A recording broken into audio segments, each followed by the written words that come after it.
प्यारे बच्चों, मैं हूं नवीन वर्मा। स्वागत है आपका आपके प्यारे से चैनल इनक्रेडिबल कीमिया में।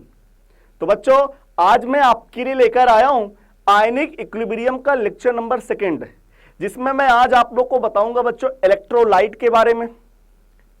ठीक है, फिर इसके बाद इलेक्ट्रोलाइट के टाइप्स के बारे में, फिर इसके बाद डिग्री ऑफ डिसोसिएशन के बारे में, फिर इसके बाद factor affecting of degree of dissociation कि डिग्री ऑफ डिसोसिएशन को कौन कौन से फैक्टर अफेक्ट करते हैं। जैसे लाइक बच्चों, nature of electrolyte, nature of solvent, temperature, है ना, dilution, concentration and mixing of ion, जिसमें हम लोग पढ़ेंगे common ion effect and odd ion effect. ठीक है बच्चों, तो अगर वीडियो आपको अच्छा लगे, समझ में आए, ठीक है बच्चों, तो ये जो आपका प्यारा सा चैनल है इनक्रेडिबल कीमिया, उसे लाइक कीजिएगा, शेयर कीजिएगा और सब्सक्राइब करना बच्चों बिल्कुल ना भूलिएगा। तो चलिए स्टार्ट करते हैं इलेक्ट्रोलाइट के बारे में। तो सबसे फर्स्ट पॉइंट बनता है बच्चों, इलेक्ट्रोलाइट क्या होता है। इलेक्ट्रोलाइट क्या होता है? तो बच्चों, ऐसे सॉल्यूशन या ऐसा कोई भी सब्सटेंस जिसके अंदर आप लोग करंट फ्लो करा रहे हैं बच्चों, करंट फ्लो हो रहा है, तो आप लोग बोलेंगे सर ये सॉल्यूशन या सब्सटेंस, सर ये इलेक्ट्रोलाइट है। जैसे बच्चों आपने प्योर वाटर लिया और प्योर वाटर में करंट फ्लो कराएंगे, नहीं होगा। तो बच्चों प्योर वाटर इलेक्ट्रोलाइट नहीं होता है, लेकिन जैसे ही उसमें आप लोग नमक मिला दिए, क्या मिला है? नमक NaCl, तो बच्चों तुरंत का तुरंत आपको करंट फ्लो होते ही दिख जाएगा। मतलब आप उंगली डालेंगे ना तो आपको झटका लगेगा बच्चों, बहुत ज्यादा। ठीक है, आपको करंट लग जाएगा। तो इसका मतलब वो NaCl का सोल्यूशन तैयार हुआ है और वो क्या है? इलेक्ट्रोलाइट है। तो आपको पता चल गया कि दो solution which conduct of electricity is called as electrolyte. ठीक है, तो ये मुद्दा नहीं है, मुद्दा ये है कि इलेक्ट्रोलाइट कितने टाइप्स के होते हैं। तो बच्चों दो टाइप के इलेक्ट्रोलाइट होते हैं, एक स्ट्रॉन्ग इलेक्ट्रोलाइट और एक वीक इलेक्ट्रोलाइट। ये आप लोग को 10th क्लास में भी बताया जाता है, स्ट्रॉन्ग इलेक्ट्रोलाइट और वीक इलेक्ट्रोलाइट के बारे में। स्ट्रॉन्ग इलेक्ट्रोलाइट का डिसोसिएशन 100% होता है और वीक इलेक्ट्रोलाइट का डिसोसिएशन 100% नहीं होता है। कितना होता है उसको कैलकुलेट करना पड़ेगा। ठीक है बच्चों, तो चलिए स्टार्ट कर रहे हैं।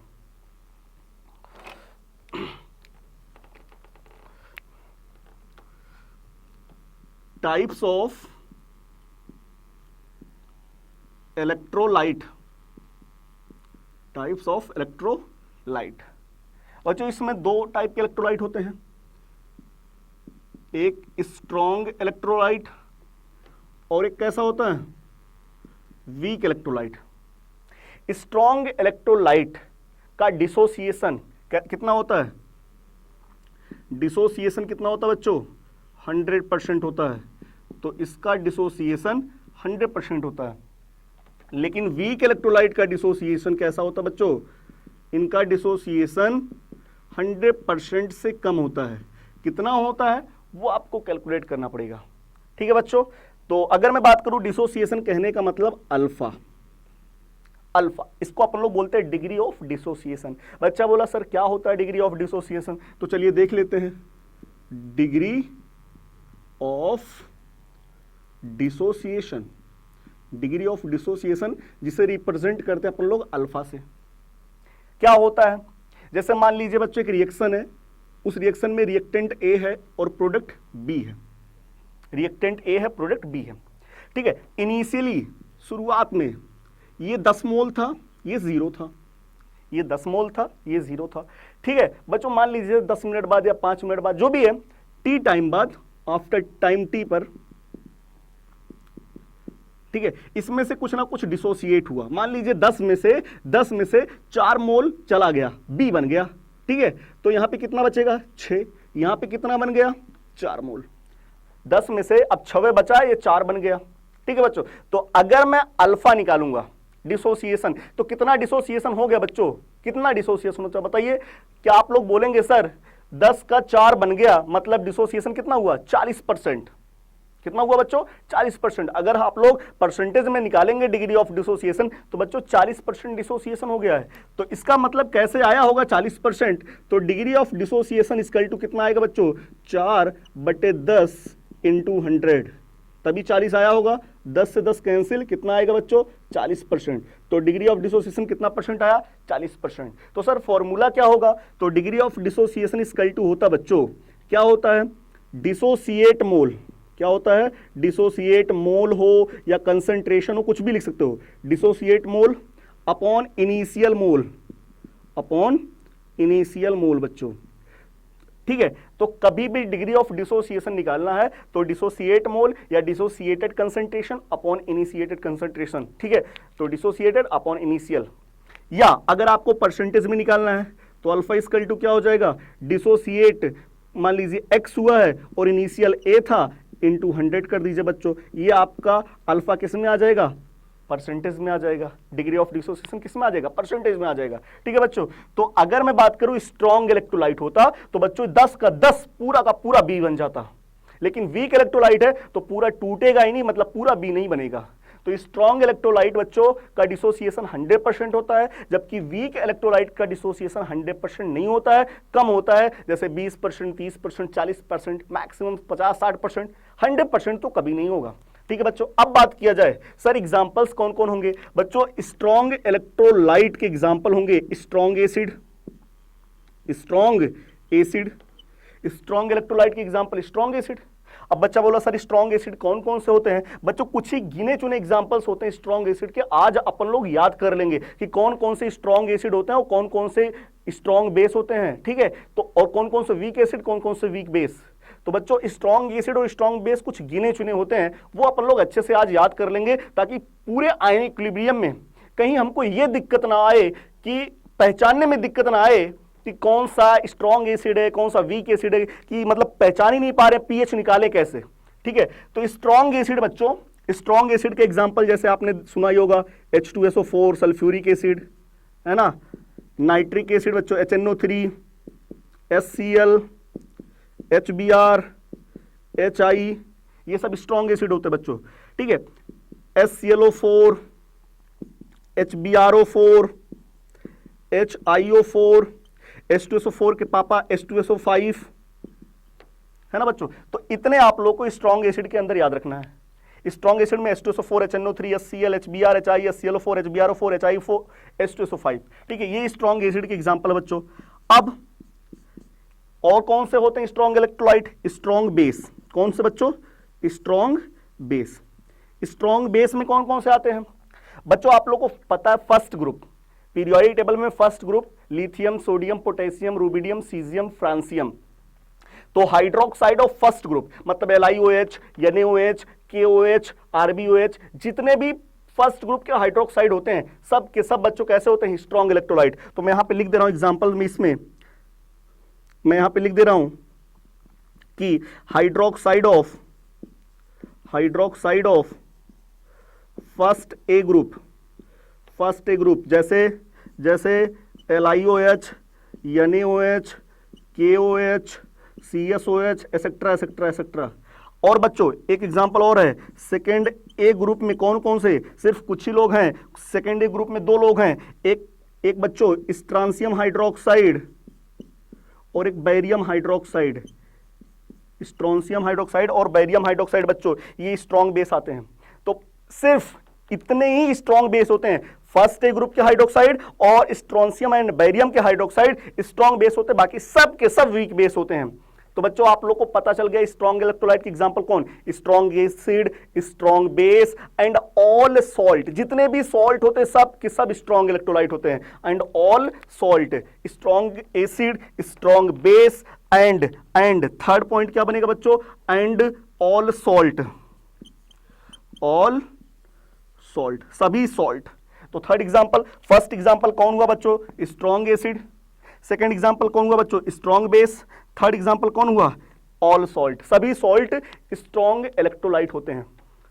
वीक इलेक्ट्रोलाइट के एग्जांपल, वीक इलेक्ट्रोलाइट के एग्जांपल बच्चों, weak acid, weak acid weak electrolyte होते हैं।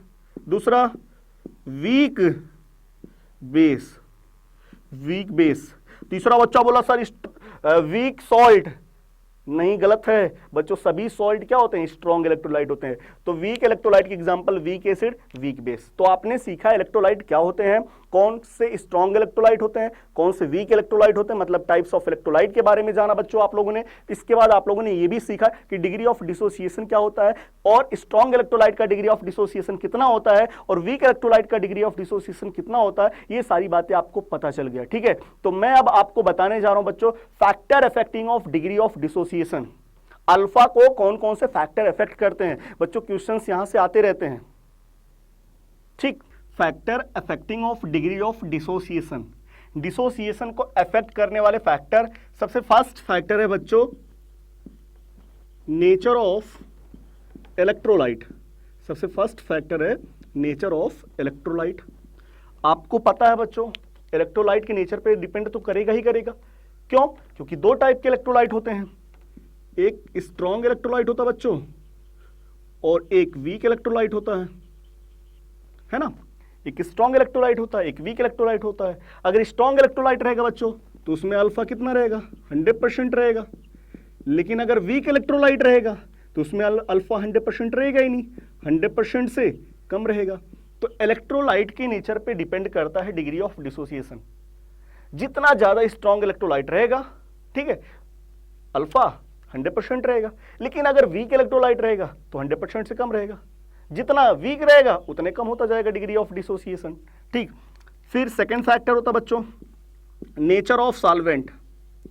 नेचर ऑफ सॉल्वेंट, सॉल्वेंट का नेचर कितना है, सॉल्वेंट का नेचर कैसा है। आपको पता है बच्चों यहां पे जो सॉल्वेंट का नेचर होता है वो हम लोग डाई इलेक्ट्रिक कांस्टेंट से देखते हैं। जितना ज्यादा डाई इलेक्ट्रिक कांस्टेंट रहेगा बच्चों वहां पे डिसोसिएशन उतना ही ज्यादा रहेगा। मतलब dissociation directly proportional to dielectric constant, जिसे म्यू से रिप्रेजेंट करते हैं, डाई इलेक्ट्रिक कांस्टेंट जिसे अपन लोग म्यू से रिप्रेजेंट करते हैं बच्चों। और याद रखिएगा, देखिएगा वाटर के लिए जो डाई इलेक्ट्रिक कांस्टेंट होता है वो 81 होता है, D2O के लिए बच्चों होता है 79, बेंजीन के लिए होता है बच्चों, बेंजीन के लिए 2.5 होता है, और CCl4 के लिए कितना होता है, 0 होता है। तो डाई इलेक्ट्रिक कांस्टेंट वाटर के लिए सबसे ज्यादा। तो मतलब अगर इस सॉल्वेंट में कोई भी सब्सटेंस मिलाएंगे तो बच्चों वहां पे डिसोसिएशन ज्यादा होगा। फिर इसके बाद D2O में मिलाएंगे थोड़ा सा और कम हो जाएगा, बेंजीन में मिलाएंगे और कम हो जाएगा, CCl4 में मिलाएंगे तो डिसोसिएशन लगभग बहुत कम हो जाएगा, ठीक है। तो जितना ज्यादा डाई इलेक्ट्रिक कांस्टेंट रहेगा बच्चों डिसोसिएशन उतना ही ज्यादा होगा, डिग्री ऑफ डिसोसिएशन वहां पे उतना ही ज्यादा आएगा। तो degree of dissociation directly proportional to dielectric constant. जितना ज्यादा डाई इलेक्ट्रिक कांस्टेंट रहेगा वहां पे डिसोसिएशन ज्यादा होगा। सर वाटर के लिए डिग्री ऑफ डिसोसिएशन ज्यादा होगा ना सर? हाँ, क्यों? क्योंकि सर इसका डाई इलेक्ट्रिक कांस्टेंट ज्यादा है। सर CCl4 का बहुत कम होगा, क्यों? क्योंकि सर इसमें इसका डाई इलेक्ट्रिक कांस्टेंट 0 होता है। तो बच्चों सॉल्वेंट के नेचर पे, ठीक, जैसे आप लोग HCl को वाटर में मिलाओगे तो बच्चों वहां पे HCl अच्छे से डिसोसिएट हो जाएगा। लेकिन अगर आप HCl को बेंजीन में या CCl4 में मिलाओगे ना तो HCl वहां पे डिसोसिएट नहीं होगा। HCl स्ट्रॉन्ग एसिड होता है बच्चों, स्ट्रॉन्ग इलेक्ट्रोलाइट होता है, तो वाटर में ही डिसोसिएट होगा 100%। सोचिए आप बेंजीन के अंदर या CCl4 के अंदर 100% डिसोसिएट करवा ले जाइए तो बच्चों वहां पे 100% डिसोसिएट नहीं होगा। अब एक बच्चा मेरे पास आया, बोल रहा सर मैं HCl को बेंजीन में मिला रहा हूं सर, डिग्री ऑफ डिसोसिएशन 100% नहीं है, तो HCl स्ट्रॉन्ग इलेक्ट्रोलाइट नहीं होगा। अरे भाई साहब, नेचर डिपेंड करता कि वहां पे सॉल्वेंट कैसा है, तो सॉल्वेंट के नेचर पे डिपेंड करता है डिग्री ऑफ डिसोसिएशन, ठीक है बच्चों। थर्ड फैक्टर होता है टेम्परेचर। टेम्परेचर, ठीक है। टेम्परेचर बच्चों आपको पता है जितना ज्यादा टेम्परेचर बढ़ाएंगे सब्सटेंस या जो भी इलेक्ट्रोलाइट रहेगा वो डिसोसिएट होगा, है ना बच्चों। तो टेम्परेचर बढ़ाने पे डिसोसिएशन बढ़ता है। अब जब डिसोसिएशन बढ़ जाएगा तो वहां पे डिग्री ऑफ डिसोसिएशन जाहिर सी बात है इंक्रीज कर जाएगा। तो टेम्परेचर इंक्रीज करने से डिसोसिएशन बढ़ता बच्चों, क्या बढ़ता है, डिसोसिएशन बढ़ जाता है। और अगर डिसोसिएशन बढ़ेगा, टेम्परेचर बढ़ाने से अगर डिसोसिएशन बढ़ेगा तो वहां पे अल्फा डिग्री ऑफ डिसोसिएशन क्या हो जाएगा, बढ़ जाएगा। तो first factor nature of electrolyte, second factor nature of solvent, third factor temperature, and fourth factor है बच्चों डाइल्यूशन। क्या? डाइल्यूशन। और इसमें मैं आपको बताऊंगा ओस्टवाल्ड डाइल्यूशन लॉ। तो चलिए देखते हैं फोर्थ फैक्टर बच्चों डाइल्यूशन। सर हाँ सर ये डाइल्यूशन क्या होता है? बच्चों किसी भी सब्सटेंस में या कोई भी सोल्यूशन है वहां पे आप लोग वाटर सॉल्वेंट ज्यादा मिला देंगे, बहुत ज्यादा, तो बच्चों आप लोग बोलेंगे सर ये डाइल्यूशन हो रहा है ना। हाँ, तो मतलब जितना ज्यादा सॉल्वेंट आप मिलाएंगे वहां पे डाइल्यूशन बढ़ेगा। लेकिन आप सोचिए वहां पे सल्यूट बढ़ाएंगे, सब्सटेंस इलेक्ट्रोलाइट की कंसंट्रेशन ज्यादा बढ़ाएंगे तो बच्चों वहां पे कंसंट्रेशन बढ़ेगा। अगर आप वहां पे सब्सटेंस ज्यादा मिला रहे हैं, सॉल्वेंट नहीं सब्सटेंस मिला रहे हैं, जो सल्यूट होगा चाहे जो भी है, तो वहां पे बच्चों वो कंसंट्रेशन बढ़ेगा। तो डाइल्यूशन कहने का मतलब बच्चों वहां पे आप लोग सॉल्वेंट ज्यादा मिला रहे हैं। ओके ठीक है सर, अब समझ गए डाइल्यूशन क्या होता है। तो देखिएगा बच्चों, जितना ज्यादा डाइल्यूशन आप लोग बढ़ाएंगे, जितना ज्यादा डाइल्यूशन बढ़ाएंगे, अगर मान लीजिए पहले इलेक्ट्रोलाइट कम टूटा था, मान लीजिए 100 में से 60 या 70 इलेक्ट्रोलाइट टूट गए थे, ठीक है, 10 या 20 बचे थे, आप उसमें थोड़ा सा सॉल्वेंट और बढ़ाएंगे ना तो थोड़ा सा और टूटेगा, और बढ़ाएंगे और टूटेगा, और बढ़ाएंगे और टूटेगा। सर कब तक टूटेगा? बच्चों आप इनफाइनाइट डाइल्यूशन कर दीजिए, तब जब आप इनफाइनाइट डाइल्यूशन कर देंगे ना तो 100% टूट जाएगा। सर चाहे वीक इलेक्ट्रोलाइट हो, वो भी लगभग वीक इलेक्ट्रोलाइट भी बच्चों इनफाइनाइट डाइल्यूशन पे लगभग 100% डिसोसिएट हो सकते हैं, ठीक है। और स्ट्रॉन्ग इलेक्ट्रोलाइट तो हमेशा पहले से ही बच्चों वो डिसोसिएट हो जाते हैं, वहां पे डाइल्यूशन से कोई मतलब है ही नहीं। तो बच्चों ये डाइल्यूशन जनरली वीक इलेक्ट्रोलाइट के लिए देखा जाता है। अब मैं बात करूं, देखिएगा डाइल्यूशन बढ़ाने पे, डाइल्यूशन बढ़ाने पे क्या होता है, या कंसंट्रेशन डिक्रीज करने पर, आप लोग बोलिए डाइल्यूशन बढ़ाइए या कंसंट्रेशन बोल they decrease, concentration, concentration decrease करने पे बच्चों क्या होता है, degree of dissociation, degree of dissociation alpha, alpha बढ़ता है। तो बच्चों अगर आप डाइल्यूशन बढ़ाएंगे या कंसंट्रेशन डिक्रीज करेंगे तो वहां पे डिग्री ऑफ डिसोसिएशन इंक्रीज करता है, ठीक है। अब बात करते हैं, इसमें एक साइंटिस्ट आए ओस्टवाल्ड, उन्होंने एक नियम दिया, लॉ दिया, तो उनका लॉ क्या है बच्चों, ओस्टवाल्ड, ओस्टवाल्ड डाइल्यूशन लॉ अपन लोग पढ़ने जा रहे हैं। ओस्टवाल्ड डाइल्यूशन लॉ अपन लोग पढ़ लेते हैं, ओस्टवाल्ड डाइल्यूशन लॉ, ठीक है। ओस्टवाल्ड डाइल्यूशन लॉ में इन्होंने देखिए किस तरीके से बताया है कि डाइल्यूशन और अल्फा में कैसा रिलेशन होता है, वो भी देख लेते हैं। तो उन्होंने एक सब्सटेंस, एक इलेक्ट्रोलाइट लिया बच्चों, जो वीक इलेक्ट्रोलाइट था AB, ये डिसोसिएट हो रहा है A प्लस B माइनस, कुछ इस तरीके से डिसोसिएट हो रहा है। इनिशियली इसी कंसंट्रेशन को उन्होंने C माना, या अपन लोग C मान ले रहे हैं, ठीक है। तो क्या बताइए, क्या ये अभी कुछ डिसोसिएट हुआ है क्या? नहीं, अभी इनिशियल में ये नहीं डिसोसिएट हो रहा है, जीरो, ये जीरो था, ठीक है बच्चों। अब जैसे जैसे टाइम बढ़ेगा वैसे वैसे ये डिसोसिएट होगा और ये बनेंगे थोड़ा बहुत, ठीक है। अब ये चूंकि ये स्ट्रॉन्ग इलेक्ट्रोलाइट तो है नहीं कि पूरा का पूरा डिसोसिएट हो जाएगा, पूरा टूट गया, पूरा यहां बन गया, ऐसा तो है नहीं, तो ये पूरा नहीं टूटेगा बच्चों, तो जितना यहां टूटेगा उतना यहां बनेगा। तो सर कितना डिसोसिएट होगा? तो आपको पता है बच्चों, alpha equal to dissociated concentration upon initial concentration, मतलब x डिसोसिएटेड और इनिशियल कितना है C, तो डिसोसिएट कितना होगा बच्चों, C अल्फा, डिसोसिएट कितना होगा, C अल्फा होगा, है ना। तो C में से टाइम t पर C में से कितना डिसोसिएट हुआ बच्चों, C अल्फा, तो यहां कितना बनाएगा, C अल्फा, यहां कितना बनाएगा, C अल्फा, यहां C अल्फा और यहां भी C अल्फा। सर ऐसा क्यों हुआ? क्योंकि बच्चों जो स्कायोमेट्रिक कोफिशिएंट है 1:1 के हिसाब से है, ठीक है। यहां पे 1, तो अगर 1 पे 1 तो C अल्फा पे C अल्फा, 1 पे 1 तो C अल्फा से C अल्फा बनेगा, ठीक है। अब मैं बात करूं, आपको पता है बच्चों एक होता है इक्विलिब्रियम कांस्टेंट, केमिकल इक्विलिब्रियम में बताया जाता है इक्विलिब्रियम कांस्टेंट कैसे निकालते हैं बच्चों। तो इक्विलिब्रियम कांस्टेंट अगर यहां पे निकालेंगे इसका, तो कैसे लिखेंगे, A प्लस की कंसंट्रेशन इंटू B माइनस की कंसंट्रेशन अपॉन AB की कंसंट्रेशन, ठीक है। आपको पता है बच्चों इसका कंसंट्रेशन कितना है, C अल्फा, B माइनस का कंसंट्रेशन कितना है, C अल्फा, अपॉन AB का कंसंट्रेशन कितना है, C माइनस C अल्फा, ठीक है बच्चों। चूंकि AB कैसा है, वीक इलेक्ट्रोलाइट है, कैसा बच्चों, weak electrolyte, AB is weak electrolyte, क्योंकि वीक इलेक्ट्रोलाइट के लिए ही डाइल्यूशन इफेक्ट देखेंगे। AB इज वीक इलेक्ट्रोलाइट, हाँ सर, तो यहां पे बच्चों अल्फा बहुत कम होगा, 100% से बहुत कम होगा, मतलब 1 से कम होगा, 1 से बहुत कम होगा, ठीक है। तो बच्चों यहां पे मैं क्या बोलूंगा, 1 माइनस अल्फा को मैं कितना मान लूंगा, 1 मानूंगा। अरे यार जब एक में से बहुत कम घटाइए तो क्या उसको अब घटाएंगे, नहीं उसको पूरा एक ही मान लीजिए यार, है ना। तो देखिएगा मैं यहां पे क्या कर रहा हूं, सी कॉमन ले रहा हूं और सी से सी कैंसिल, तो ऊपर क्या बच्चा, C alpha square upon 1 minus alpha, और अपन लोग 1 माइनस अल्फा को कितना मान ले रहे हैं, 1। तो क्या बना equilibrium constant equal to, equilibrium constant equal to बना बच्चों सी अल्फा स्क्वायर, क्या बना, सी अल्फा स्क्वायर। अब आगे देखते हैं, equilibrium constant equal to C alpha square, ठीक है बच्चों। तो अल्फा इक्वल टू कितना आएगा, अल्फा इक्वल टू आएगा under root equilibrium constant upon C. Alpha equal to कितना आएगा, सी इधर आएगा, इक्विलिब्रियम कांस्टेंट अपॉन सी का अंडर रूट, ठीक है। आपको देखने को मिल रहा बच्चों अल्फा और सी में रिलेशन देखिएगा, alpha inversely proportional to concentration के, अल्फा कंसंट्रेशन के इनवर्सली प्रोपोर्शनल है, और कंसंट्रेशन और डाइल्यूशन में कैसा रिलेशन होता है बच्चों, एक दूसरे के इनवर्सली होते हैं।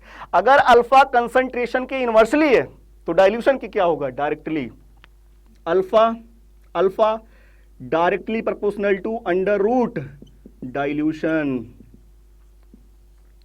Alpha directly proportional to under root dilution, ठीक है बच्चों। तो आपको देखने को मिल रहा, ओस्टवाल्ड जी ने बताया कि जो डिग्री ऑफ डिसोसिएशन होता है वो डाइल्यूशन के डायरेक्टली प्रोपोर्शनल होता है, जितना ज्यादा डाइल्यूट करेंगे डिग्री ऑफ डिसोसिएशन उतना ज्यादा बढ़ेगा।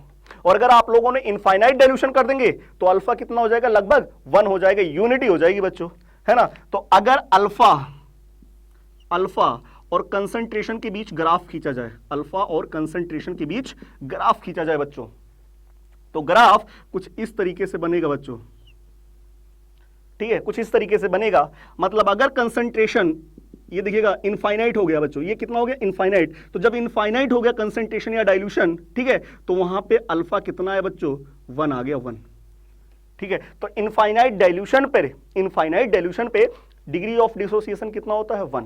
तो अगर कभी अल्फा और सी के बीच रिलेशन, अगर कभी अल्फा और सी के बीच ग्राफ खींचा जाए तो कुछ इस तरीके से ग्राफ बनेगा।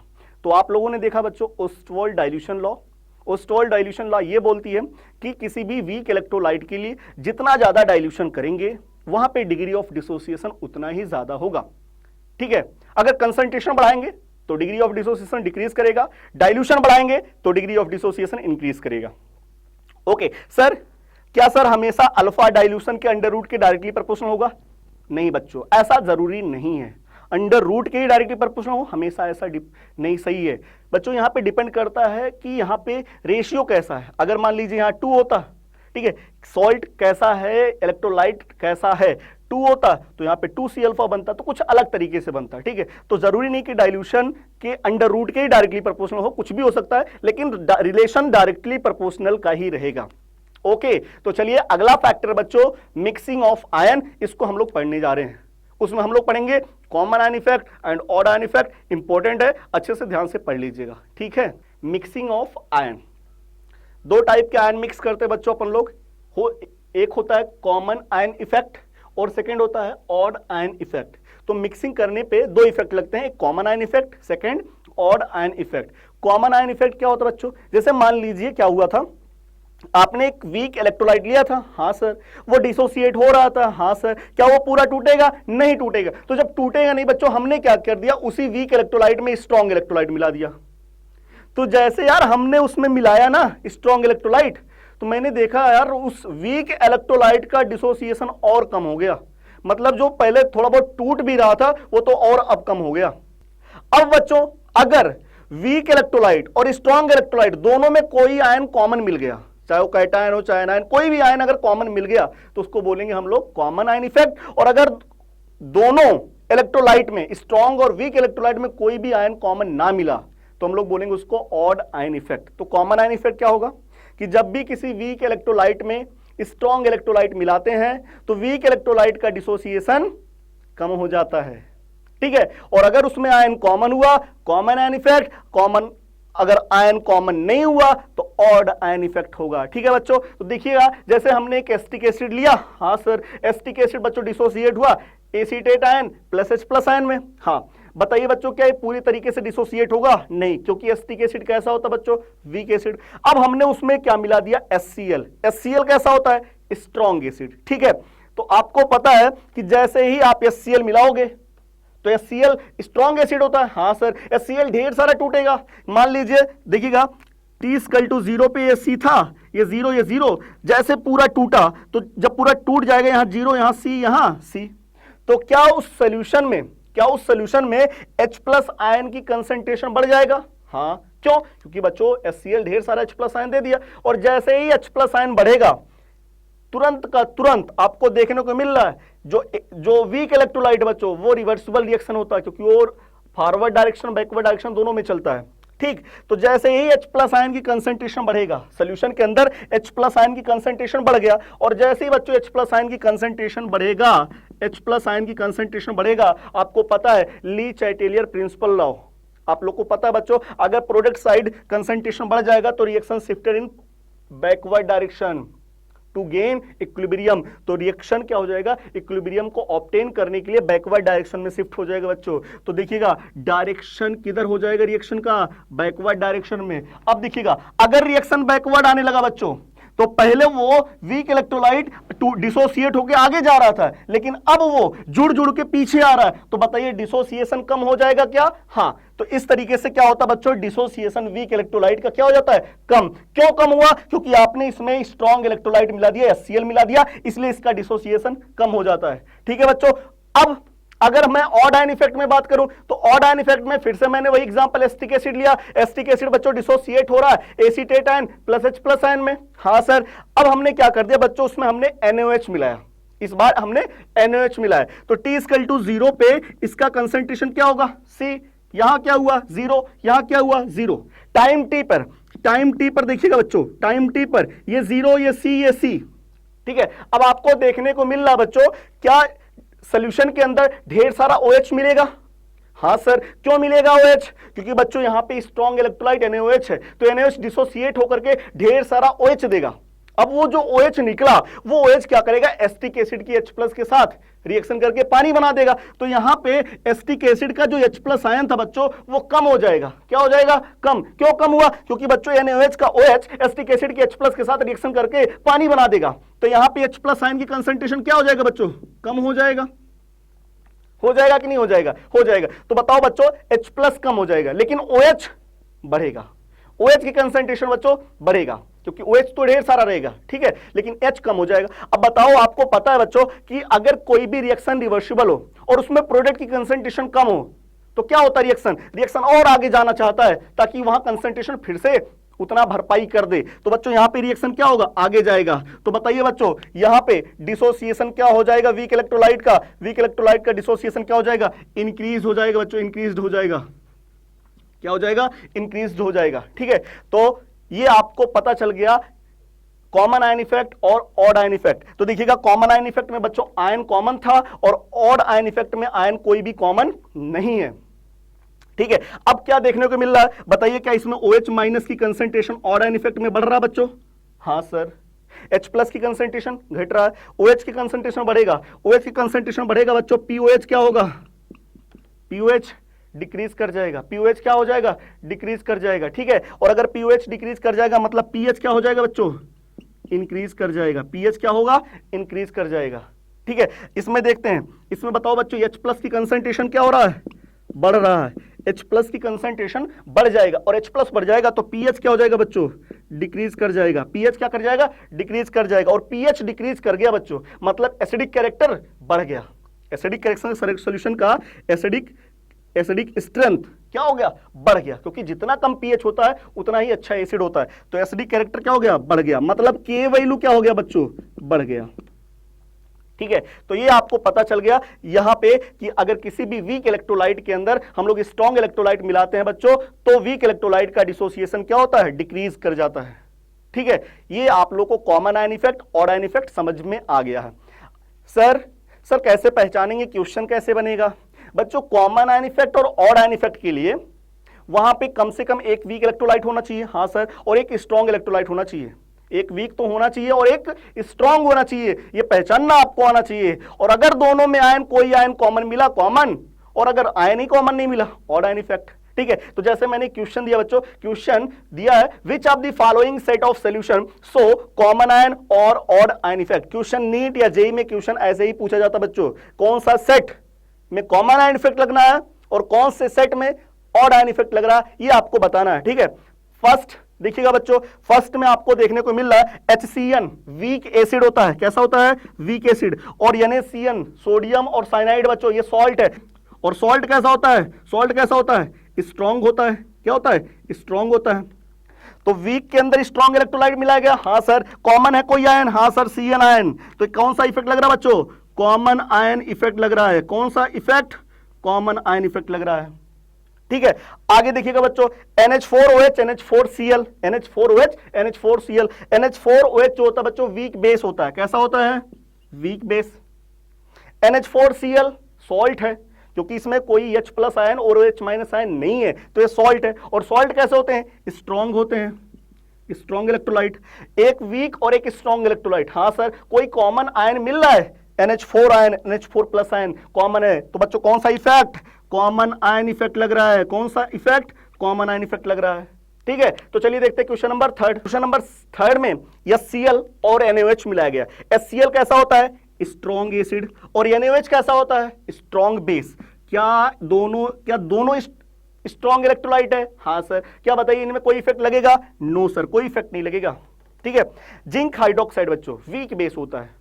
सर कैसे पहचान रहे हैं बच्चों? मैंने आप लोग को बताया था फर्स्ट ए ग्रुप के हाइड्रोक्साइड और स्ट्रांसियम और बैरियम के हाइड्रोक्साइड स्ट्रॉन्ग बेस होते हैं, बाकी सब के सब वीक बेस होते हैं। तो वीक बेस और सीजियम हाइड्रोक्साइड स्ट्रॉन्ग बेस। एक वीक और एक स्ट्रॉन्ग, एक वीक इलेक्ट्रोलाइट एक स्ट्रॉन्ग इलेक्ट्रोलाइट। हाँ सर। क्या आयन कॉमन है? OH आयन कॉमन है। तो बताइए कौन सा इफेक्ट बच्चों? कॉमन आयन इफेक्ट लग रहा है फोर्थ में।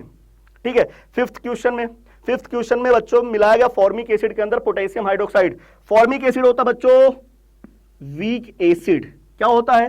Weak acid. पोटेशियम हाइड्रोक्साइड बच्चों स्ट्रॉन्ग बेस होता है। एक वीक इलेक्ट्रोलाइट और एक स्ट्रॉन्ग इलेक्ट्रोलाइट। हाँ सर। अब बताइए बच्चों क्या कोई आयन कॉमन है? हाँ सर, हाइड्रोजन। नहीं बच्चों, इसमें कोई आयन कॉमन नहीं है, क्योंकि बच्चों इसमें H प्लस आयन और COH HCO minus plus H plus ion, इसमें K plus OH minus ion, कोई आयन कॉमन नहीं है। तो एक कौन सा आयन इफेक्ट लग रहा है बच्चों? इसमें ऑड आयन इफेक्ट लग रहा है। कौन सा इफेक्ट? Odd ion effect. तो जब भी कभी एसिड और बेस होना बच्चों, तो वहां पे कभी कॉमन नहीं लग सकता, ऑड लगेगा, ऑड। लेकिन वहां पे भी देख लीजिएगा वीक और स्ट्रॉन्ग होने चाहिए। ठीक है, देखते हैं question number 6। Question number 6 HClO4 बच्चों स्ट्रॉन्ग एसिड है। कैसा है? Strong acid. KClO4 सॉल्ट है। तो क्या दोनों के दोनों स्ट्रॉन्ग इलेक्ट्रोलाइट है? हाँ। क्या इसमें कोई इफेक्ट लगेगा बच्चों? नहीं लगेगा। HI स्ट्रॉन्ग एसिड है। हाँ सर। HNO3 भी बच्चों स्ट्रॉन्ग एसिड है। हाँ सर। दोनों स्ट्रॉन्ग इलेक्ट्रोलाइट, कोई मतलब नहीं है। मैग्नीशियम हाइड्रोक्साइड बच्चों वीक बेस है। HClO4 स्ट्रॉन्ग एसिड है। एक स्ट्रॉन्ग इलेक्ट्रोलाइट और एक वीक इलेक्ट्रोलाइट, और बच्चों इसमें एसिड और बेस मिलाया गया है, तो ये पक्का कौन सा इफेक्ट? ऑड आयन इफेक्ट लगेगा। ऑड आयन इफेक्ट लगेगा। ठीक है, HF weak acid, HBr strong acid बच्चों एक वीक इलेक्ट्रोलाइट और एक स्ट्रॉन्ग इलेक्ट्रोलाइट, दोनों में आयन कॉमन है। कौन? H plus ion. तो ये कौन सा इफेक्ट? कॉमन आयन इफेक्ट बच्चों। कौन सा? कॉमन आयन इफेक्ट लगेगा, common ion effect. NaOH strong base, NaCl salt है बच्चों, सॉल्ट है। दोनों के दोनों स्ट्रॉन्ग इलेक्ट्रोलाइट, और बच्चों इसमें कोई इफेक्ट नहीं लगेगा। ठीक है, तो ये था कॉमन आयन इफेक्ट और ये था ऑड आयन इफेक्ट। मुझे लगता है कि आपको ये लेक्चर समझ में आ गया। ठीक है बच्चों, तो अगर आप लोग को ये लेक्चर समझ में आ रहा है तो आप लोग जितने भी वीडियोस पढ़ें सारी चीजें सारे देख लीजिए, आपके आयनिक इक्विलिब्रियम अच्छे से क्लियर हो जाएंगे। तो बच्चों अगर वीडियो अच्छा लगे, समझ में आ रहा हो, तो ये जो आपका प्यारा सा चैनल है इनक्रेडिबल कीमिया, उसे लाइक कीजिए, शेयर कीजिए और सब्सक्राइब करना बिल्कुल ना भूलें। ओके बच्चों, बाय।